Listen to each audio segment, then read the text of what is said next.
Read the story and answer the questions on the following slides. Here's the story, boys.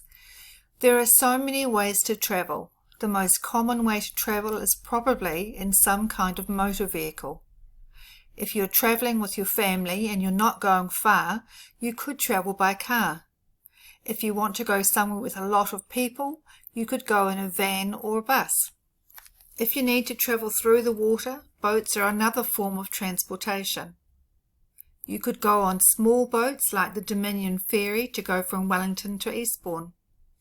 Or you could take the Inter-Islander or Bluebridge Ferry to go to the South Island.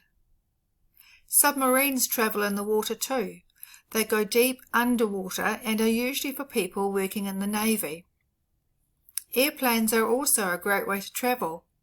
We can't do it at level 2, but when things get back to normal, people could fly to another country on a big plane called a jet. An airplane is a fun way to travel because you can sometimes see the ground from way up high and even fly above the clouds.